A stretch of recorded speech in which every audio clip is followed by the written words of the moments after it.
ജീവിതത്തിലുണ്ടാകുന്ന പ്രശ്നങ്ങൾക്ക് രണ്ട് തരത്തിലുള്ള സ്വഭാവങ്ങളാണ് ഉള്ളത്. ഒന്ന്, നമ്മുടെ കൺട്രോളിലുള്ള പ്രശ്നങ്ങൾ, അതായത് ആ പ്രശ്നങ്ങളെ നമുക്ക് കൺട്രോൾ ചെയ്യാൻ സാധിക്കും, പരിഹരിക്കാൻ സാധിക്കും. രണ്ട്, നമുക്ക് പരിഹരിക്കാൻ സാധിക്കാത്ത പ്രശ്നങ്ങൾ. നിങ്ങൾക്ക് ഒരു ആരോഗ്യ പ്രശ്നമുണ്ട്, ശരിയായ ചികിത്സ കിട്ടിയാൽ അതിൽ നിന്നും നിങ്ങൾക്ക് മുക്തനാകാൻ സാധിക്കുമെങ്കിൽ തീർച്ചയായും അത് ചെയ്യാം.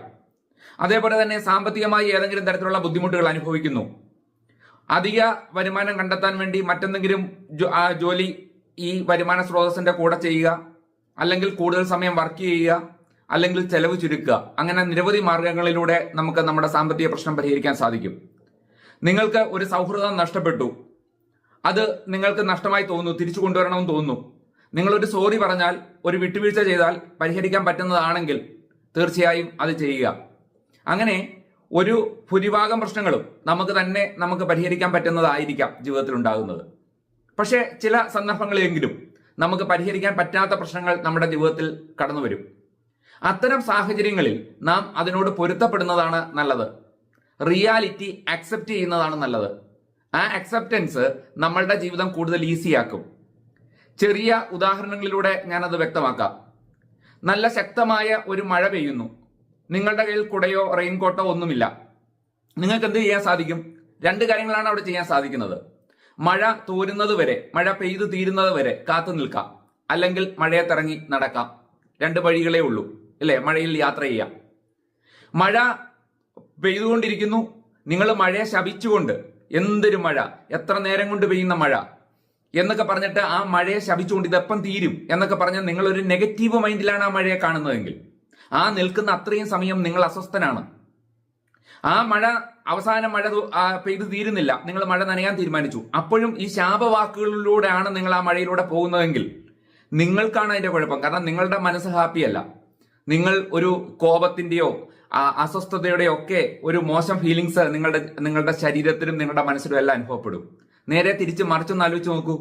ആ മഴ പെയ്തു തീരുന്നത് കാത്തു നിൽക്കുമ്പോൾ എത്ര സുന്ദരമായ മഴ, ആ മഴത്തുള്ളികൾ ഇലകളിൽ ചെടികളിൽ വീണ് ചിന്നിച്ചിതറുന്നതൊക്കെ കണ്ട്, ആകാശത്തെ കാർമേഘങ്ങളെയൊക്കെ കണ്ട്, മഴയുടെ തണുപ്പിനെയൊക്കെ ആസ്വദിച്ച് അങ്ങനെയാണ് നിൽക്കുന്നതെങ്കിൽ ഏറെ നേരം നിൽക്കേണ്ടി വന്നാലും നിങ്ങളുടെ ശരീരത്ത് വലിയ മാറ്റങ്ങളൊന്നും ഉണ്ടാവില്ല, നിങ്ങളുടെ മനസ്സ് അസ്വസ്ഥമാവില്ല. അത് എൻജോയ് ചെയ്യാൻ വേണ്ടി സാധിക്കും.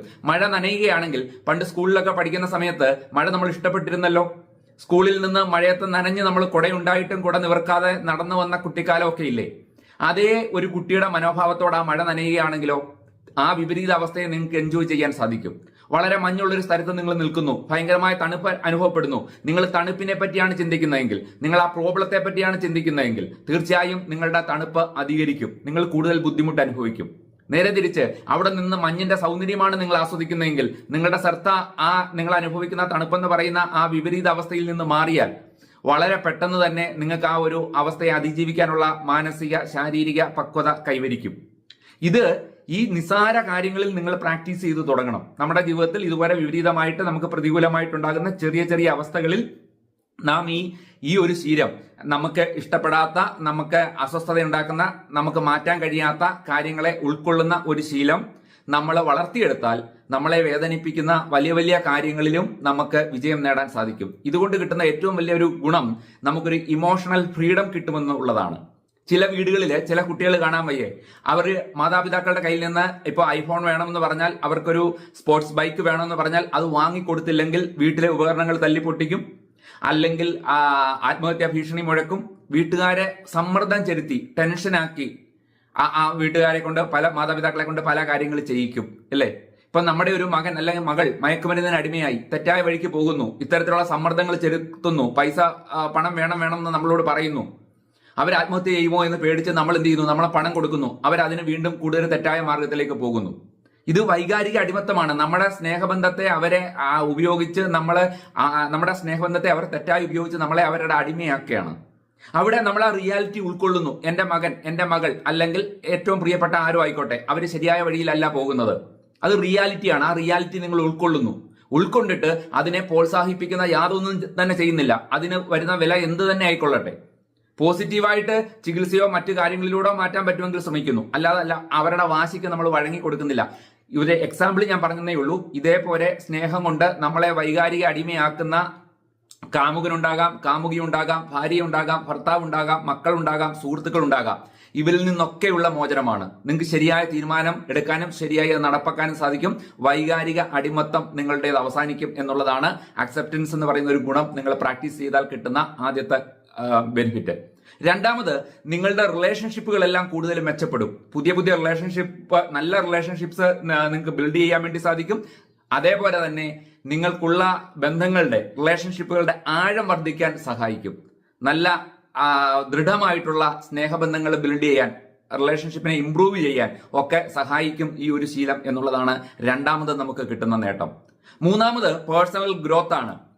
നിങ്ങളുടെ വ്യക്തി ജീവിതത്തിലും അതേപോലെ തന്നെ നിങ്ങളുടെ പ്രൊഫഷനിലും ഒക്കെ നിങ്ങൾക്ക് നല്ല വളർച്ച നേടാൻ സാധിക്കും ഇത്തരത്തിലുള്ള ഒരു സ്വഭാവം കൊണ്ട്. നിങ്ങൾക്ക് അതുകൊണ്ട് കിട്ടുന്ന മറ്റൊരു നേട്ടം എന്ന് പറയുന്നത് ഹാപ്പി ലൈഫാണ്. കാരണം പ്രശ്നങ്ങളെ പരിഹരിക്കാനുള്ള ഒരു കഴിവ് നിങ്ങൾക്കുണ്ടായി, ഇല്ലേ? പ്രോബ്ലം സോൾവ് ചെയ്യാനുള്ള കഴിവുണ്ടായി, നല്ല ബന്ധങ്ങളുണ്ടായി, നിങ്ങളുടെ പേഴ്സണാലിറ്റിയിലും ഒക്കെ ഡെവലപ്മെന്റ് വന്നു. അങ്ങനെ മൊത്തത്തിലൊരു വളർച്ചയാണ്. അപ്പൊ ജീവിതം പൊതുവെ ഹാപ്പി ആയിട്ട് പോകാൻ വേണ്ടിയിട്ട് സാധിക്കും. ഒരു കാര്യം നമ്മൾ ശ്രദ്ധിക്കേണ്ടത്, ഈ പറഞ്ഞ പ്രതികൂല കാലാവസ്ഥയെക്കാളും പ്രതികൂലമായിട്ടുള്ള സംഭവങ്ങളെക്കാളും ഒക്കെ നമ്മളെ കുഴയ്ക്കുന്ന മറ്റു ചില കാര്യങ്ങളുണ്ട്. അത് നമ്മൾ കൊടുക്കുന്ന സ്നേഹം നമുക്ക് തിരിച്ചു കിട്ടാതെ വരുന്ന അവസ്ഥ, വിരഹം, അതേപോലെ തന്നെ മരണം കൊണ്ടൊക്കെ നമുക്ക് ആൾക്കാരെ നഷ്ടപ്പെടുന്ന അവസ്ഥ. ആ സമയത്തുണ്ടാവുന്ന വേദന ആണ് ഏറ്റവും കൂടുതലുള്ള വേദന. അത്തരം സാഹചര്യങ്ങളെ ഉൾക്കൊള്ളാനാണ് ഏറ്റവും പ്രയാസമുള്ളത്. അപ്പൊ അങ്ങനെ നിങ്ങൾ സ്നേഹിക്കുന്ന ഒരു വ്യക്തി നിങ്ങളെ വിട്ടുപോകുമ്പോൾ ആ യാഥാർത്ഥ്യം നിങ്ങൾ ഉൾക്കൊള്ളുക. ഈ ആൾ ഇനി നമ്മളോടൊപ്പം ഇല്ല എന്നുള്ള യാഥാർത്ഥ്യം എത്ര പെട്ടെന്ന് നമ്മൾ ഉൾക്കൊള്ളുന്നു അത്രയും വേഗം നമുക്ക് സാധാരണ ജീവിതത്തിലേക്ക് തിരിച്ചു വരാൻ വേണ്ടി സാധിക്കും. അതേപോലെ തന്നെ മരണമായാലും, മരണം എന്ന് പറയുന്നത് എല്ലാ ജീവികൾക്കും ഉള്ളതല്ലേ, എനിക്കും നിങ്ങൾക്കും ഉള്ളതല്ലേ. നമ്മളുടെ എത്ര പ്രിയപ്പെട്ടവരെ മരിച്ചു പോയാലും നാളെ നമ്മളും അവിടേക്ക് തന്നെ പോകേണ്ടതല്ലേ, അവര് പോയ അതേ വഴിയിൽ പോകേണ്ടതല്ലേ. അപ്പോൾ ആ യാഥാർത്ഥ്യം ഉൾക്കൊള്ളുക. അങ്ങനെയുള്ള വളരെ ഗുരുതരമായ അവസ്ഥകളിൽ പെട്ടെന്ന് നമുക്കത് ഉൾക്കൊള്ളാൻ പറ്റില്ല. പക്ഷെ ഞാൻ ആദ്യം പറഞ്ഞതിന്റെ കൂട്ട് ഒരു മഴയോ ഒരു വെയിലോ, നിങ്ങൾക്ക് ഇഷ്ടമില്ലാത്ത ഒരു സ്ഥലം മാറ്റമോ അല്ലെ ഇഷ്ടമില്ലാത്ത ഒരു ബോസോ, അല്ലേ, നിങ്ങൾക്ക് ഒരു സ്ഥലം മാറ്റം വന്നു, അത് നിങ്ങൾക്ക് ഇഷ്ടമല്ല, ആ സ്ഥലത്ത് ജോലി ചെയ്യുന്ന ഇഷ്ടമല്ല, ആ ട്രാൻസ്ഫറിനെതിരെ നിങ്ങൾ ചിന്തിക്കുകയാണ്. ചിന്തിച്ചുകൊണ്ടാണ് നിങ്ങൾ ആ ജോലി ചെയ്യുന്നതെങ്കിൽ ആ കാലം മൊത്തം, എത്ര കാലമാണോ നിങ്ങൾക്ക് ഇഷ്ടമില്ലാത്ത ആ സ്ഥലത്ത് ജോലി ചെയ്യുന്നത്, അത്രയും നാൾ അത് നരകമായിട്ട് മാറും.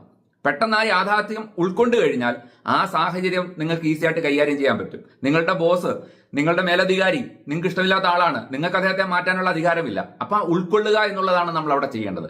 അങ്ങനെ ചെറിയ ചെറിയ കാര്യങ്ങളിൽ നിങ്ങൾ പ്രാക്ടീസ് ചെയ്താൽ ഞാൻ പറഞ്ഞ ഇതേപോലെ ഗുരുതരമായ രോഗം, ഒരിക്കലും എഴുന്നേക്കാൻ സാധിക്കാത്തതിന്റെ കൂട്ടൊരു തളർച്ച, നമ്മുടെ അല്ലെങ്കിൽ ഏതെങ്കിലും ഒരു അവയവത്തിന് വന്ന വൈകല്യം, അല്ലെങ്കിൽ ഒരിക്കലും ചികിത്സിച്ച് ഭേദമാക്കാൻ പറ്റില്ല എന്ന് പറയുന്ന ഒരു അസുഖം, അതല്ലെങ്കിൽ ഒരു മരണം, ഒരു വിരഹം, ഇതൊക്കെ കൊണ്ടുള്ള വലിയ വലിയ ദുഃഖങ്ങൾ നമ്മുടെ ജീവിതത്തിൽ ഉണ്ടാകുമ്പോഴും നമുക്കതിനെ അതിജീവിക്കാൻ വേണ്ടി സാധിക്കും. നിങ്ങൾ ഓർക്കുക, ജീവിതം എന്ന് പറയുന്നത് പൂപിരിച്ച പാതയല്ല. പ്രശ്നങ്ങൾ ജീവിതത്തിന്റെ ഭാഗമാണ്. എല്ലാവർക്കും ഓരോ സമയത്ത് വ്യത്യസ്തമായിട്ടുള്ള പ്രശ്നങ്ങൾ ഉണ്ടാകും. നമുക്ക് പരിഹരിക്കാൻ പറ്റുന്ന പ്രശ്നങ്ങളെ പുഞ്ചിരിച്ചുകൊണ്ട് വളരെ ഈസിയായി നേരിടാനുള്ള ഒരു മനസ്സോടുകൂടി തന്നെ നേരിട്ട് വിജയിക്കുക. അതാണ് ജീവിതത്തിന്റെ വളർച്ച. അതേസമയം നമുക്ക് പരിഹരിക്കാൻ പറ്റാത്ത പ്രശ്നങ്ങളെ നമ്മൾ എന്ത് ചെയ്യുക, അതിന്റെ റിയാലിറ്റിയെ അക്സെപ്റ്റ് ചെയ്യുക. അത് നമ്മുടെ ജീവിതം കൂടുതൽ മനോഹരമാക്കും. അതിനെല്ലാവർക്കും കഴിയട്ടെ എന്ന് ആശംസിക്കുന്നു. മറ്റൊരു വീഡിയോയുമായി അടുത്ത ദിവസം വീണ്ടും കാണാം. ചാനൽ സബ്സ്ക്രൈബ് ചെയ്ത് സപ്പോർട്ട് ചെയ്യുക.